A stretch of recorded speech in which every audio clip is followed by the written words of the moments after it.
What's up, everybody? Welcome back to another video by Helmet 49ers podcast. Today we'll be doing the Cardinals vs 49ers preview podcast. I'm your host, JT, and my co-host is my dad. Hi there, everybody. First, don't forget to like. And subscribe. So let's get into it. So what are the seedings looking like Okay. if we win or lose? Yes. It's sort of complicated. There's a lot of different scenarios that could happen, but basically, we could be first, second, or third seed. We can't go any lower than that. So we're locked in the top three. One of those three. If the Vikings lose, we basically if the Vikings lose, we get second seed. Whether we win or lose. If the Eagles lose and we win, we get the number one seed. So that's how we get number one. That's how we get stay number two. And the way we can get to C3 dropping is if we lose and the Vikings win, then we will go down to the third seed. So all three are available, but I know that the Vikings have a morning game, so they should be finished by the time we play, so we should know what's going to be happening, whether or not we are locked in the second or there's a possibility we can fall to three. So yeah, if the Vikings win, then we could fall to three if we lose to the Cardinals. And they're going against the Bears. The Eagle. Oh, sorry. Yeah, the Vikings are going against the Bears. You're right. And like you said before, we aired that they're not going to be with their starting quarterback. Yeah, they have Nathan Peterman, somebody. Yeah, the backup, basically. and people say he's not a good quarterback, and the Bears haven't been doing really well, so he's not looking good. And the Eagles, if they get Jalen Hurts back, they're going against the Giants, who are resting all the starters because they locked in the playoff spot last week, and they can't go any higher or any lower. Yeah, so the Giants, are totally locked in, which is not good for us because, they could, potentially rest a lot of the starters, Saquon Barkley and all, so keep them fresh for the playoffs. Or on the other hand, the coach might want them to be playing their hardest all the time going into the playoffs and not let up. And also kind of mess over their division rival, the Eagles. So, well, we won't know. We won't know until maybe soon before the game starts. Maybe what we hear, what the coach will choose to do if he makes it public, what Giants coach will do. So, a lot of implications, a little bit of excitement coming into the Sunday morning. So, can't wait to find out what happens. It's really use a bye week. With all those bruises and bangs. It's true, only the number one seed now gets a bye week. So you're right. A week off would be nice, a treat for us. And of course, not having to play in the wild card game at all and just going to the next round. That's the best thing, I think. Besides the bye week and resting, we guarantee us getting to the second round of the playoffs. Okay, let's talk about the Cardinals game now. With Deebo Samuel, do you think he'll play? And still we play him? What I've heard is that Deebo has a tendency to get out of shape, gain some weight if he's not really in football shape. Especially if we get the bye, like a bye week. If we get the number one seed, that would be too long for him to play any type of meaningful football and go straight into the playoffs. I would like for him to play. Did you read his article, his little interview? He was talking about he said that he wants to be 100% to play. Nobody's really 100% at this time of the year, unless you haven't played football. But I know what he means. But it's also important that he gets on the field and gets into football mind and shape before the playoff comes around. So, what's his status on the practices? Well, it's good news. Yesterday, Wednesday, and today on Thursday, he got full participation in practice. I mean, that should be a reason for him just to be out there. Put the pads on, take like, 15 snaps and run a couple of routes, catch some balls, maybe do one or two rushing attempts. Just get him warmed up. I think that's important. Hopefully, Debo doesn't have last say about whether or not he plays, and the coach has this last say, which I would imagine that is the case. Also, does Elijah Mitchell play? Or do you think he's going to play? I think he should play too. Yeah. I mean, they did open up his practice window, but they haven't officially taken him off of IR, have they? Yeah. It'd be a nice warmer game for him, though. It totally would be. But he did play really awesome on his first game back. So he didn't lose a step first time he Also, came back. it would take a lot of work for Christian McCaffrey. He's not going to be in every play. Yeah, that's true. It would be nice if he could, but officially on Thursday, as of Thursday, he has not been taken off of IR, so he's still on the IR list. So he can't play yet until he's taken off. And maybe they don't think he's completely ready yet. So I don't know. Um, I would like for him to play for sure. Doesn't hurt. He's already, yeah, he should. Just how many snaps you think? Is like 20 a good amount? 20 snaps? Yeah, no, that's more than, yeah, that's good. That's a healthy amount of snaps for a guy. Um, get Jordan Mason back in there too. Everybody. Also, Christian McCaffrey didn't practice. If we want to rest him too, Yeah, now he has a little ankle. He had a knee problem. it'll be Jordan Mason time.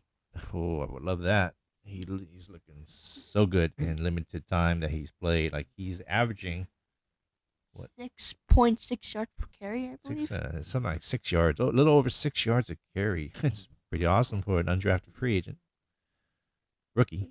So yeah, that that's what I would like for their running game. Yeah, give McCaffrey some time off, and if you get Mitchell in there, and just get all the running backs some carries, get them warmed up for the playoffs. But let's talk about the matchups. It's Hollywood Brown versus Mooney Ward. Yeah, that's not the exact matchup you would think, huh? I mean, DeAndre Hopkins is out, huh? I mean, that's where we're talking about Marquise Brown. Yeah, and also James Conner's out too. He is gonna be out. Wow. Well, it's not official, but he was.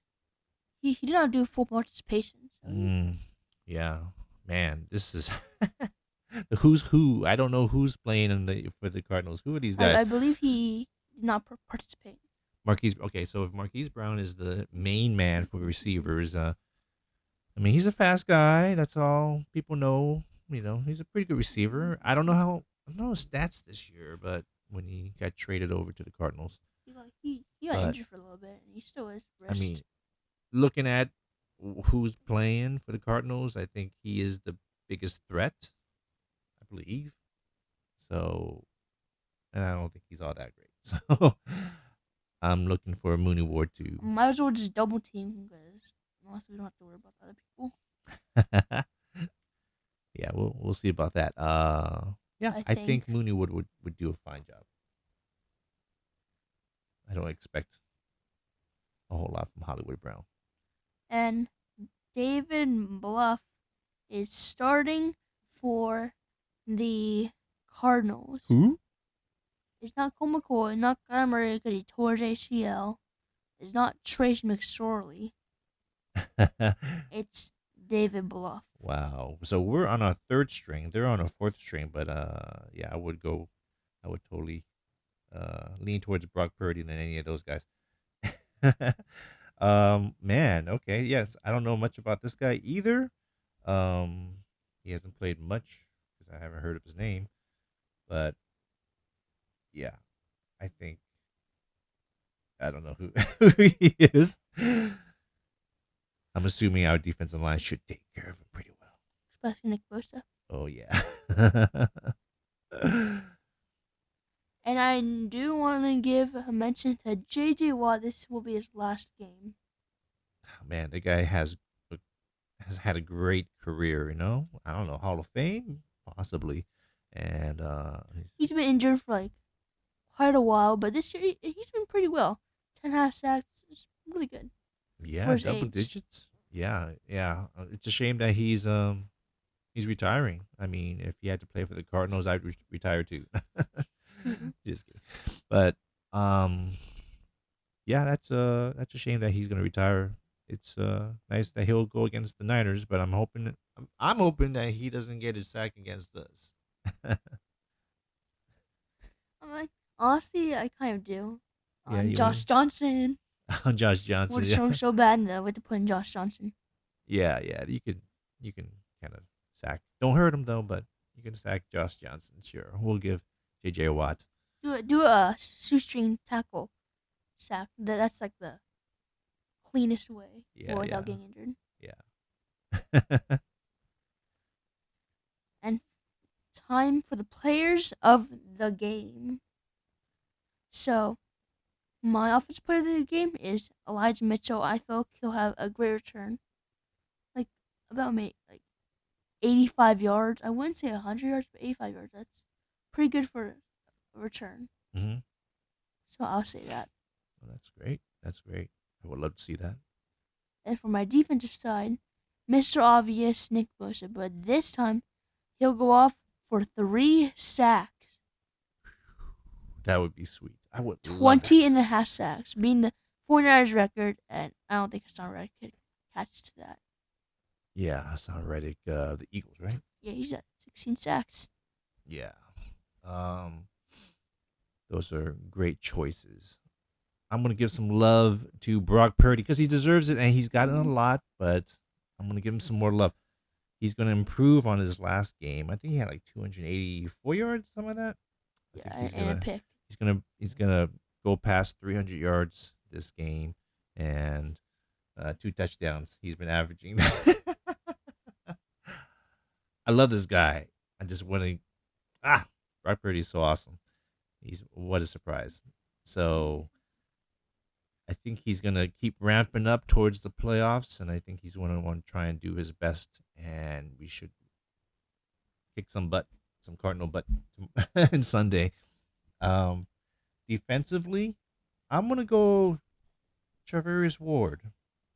I am going to say that he's going to have a bounce back game since he didn't do so well against the Raiders. And of course, Devontae Adams, I mean, one of the best wide receivers in the NFL. I think he's going to do better in this game. I think he's going to get a pick off of this David Bluff guy. So I'm looking for a pick. So those are my players: Javarius Ward and Brock Purdy. That would be pretty nice. It would be nice if we got both. All of us. Oh yeah, that would be awesome. I would love Nick Bosa. So yeah, Nick Bosa, watch. You said that he's still at 17 and a half. Yeah, didn't get a sack last game. That's too bad, right? But he got some pressure. That should still count for defensive player of the year.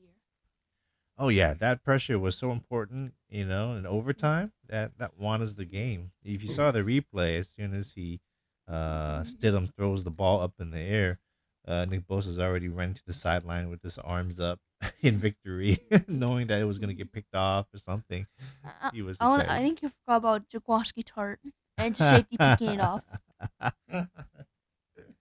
That's true. That's funny. Yeah. This was a free safety this time, but yeah, safety no less. You're right. Uh, yeah, I would love to see Nick Bosa break the 49er record by Alden Smith and take over that mantle and get Defensive Player of the Year. Speaking of that, we were talking earlier about Head Coach of the Year. Last time I read an article, they said that Shanahan was not the favorite, but he was second. Uh, the favorite was for Nick Sirianni, the head coach of the Eagles. And I'm hoping that if things go right for us, the Niners, Eagles will lose their number one seed, and Shanahan will hopefully, maybe, win Coach of the Year. What do you think about that? I think it's amazing. It's possible, and he deserves it. It's been many years of pretty goodness. Pretty goodness. You're. I mean, that's. Yeah. I mean, we're so close, so many times. But this season, just to think about Greatness this season. using our with all the injuries as always. But the Uh, people who are voting, a big part's going to be trading for Christian McCaffrey. It has to be their opinion if we won the trade or lost the trade. And so far, it's been a pretty win-win for us. oh no, you're right. It is a win. That's Uh, like 50% of the vote for Kyle Shanahan, I think. The trades they made. Trades that also you attach that to John Lynch too for executive of the year. I mean, the things he's done, being able to re-sign Jimmy G and drafting Brock Purdy, it's all amazing what's been happening, and Shanahan should get some props for his coaching and keeping the team together through a short loss, losing streak, but also a bunch of injuries that would usually decimate another team. So he gets a lot of credit for that. So hoping head coach of the year, executive of the year, and defensive player of the year. And Walter Payton Man of the Year. Walter Payton man of the year, and also rookie of the year. It hasn't been hasn't been voted yet. Forget about Kenneth Walker or whatever. We're looking at Brock Purdy, Mr. Irrelevant, being rookie of I the always year. forget about Rookie of the Year because we haven't gotten any like fast rookies until now of Brock Purdy. But he hasn't played enough games though, right? I mean, I don't if he's know. undefeated, he can do it. I mean, look at Kenneth Walker. He's been injured too, and he didn't play in the beginning of the season, I believe. And I don't know. I don't know if you need a whole season, but If he can get 7-0, that'd be a great chance. exactly, yeah, exactly And right. Garrett You're Wilson's right. on the Jets. Christian Levy's on the Saints. Not the best teams. Yeah, yeah, and I mean, this whole thing about us getting number one seed, it could it could cause a wave of things. Executive of the year, coach of the year, rookie of the year. It could just really highlight the Niners and give us a bunch of votes and whoever's voting. But it could happen, man. This would be what a wave to ride that we're already on with the Did nine anyone tear games. their ACLs last year? Who? Did anyone tear their ACLs last year? Oh yeah. Comeback player of the year could also work. Oh yeah. Yeah. No, I can't think of anybody right now off the top of my head. Yeah. Yeah, I don't think there's anyone. But it's okay. I think that's enough awards. Yeah. Elijah But Mitchell I came have a back. feeling that they're going to give the award to J.J. Watt. Because he had that Walter Payton Man of the Year patch on him. Mm-hmm. So he's the Walter Payton Man of the Year for the Cardinals, I believe. Oh, okay. Yeah, he's the nominee for that. Okay. And he says he's retiring. They're going to do the same thing that they did to Andrew Whitworth. Oh But yeah. but Andrew Whitworth announced his retirement at the Super Bowl. Yeah. If we win the Super Bowl, John Williams is going to retire for sure. You think? He's still at the top of the pile right now, top of the heap. Well, some people are at least going to retire, like Josh Johnson maybe. Because I think he's kind of old. I don't know how old he is. He's been around for sure, but he hasn't really taken many hits. So I don't know if he wants to still be a backup. He could be a backup anywhere. He's gone to a lot of teams. Anyways, all right. Well, that wraps up for today. Yeah, by the way, the game is on Sunday, 1:25 p.m. Yeah, that's true. They just announced that they chose that time. So yeah, that's our time. Okay, now that wraps up for today's video. Hope you enjoyed. Don't forget to like and subscribe, and go Niners!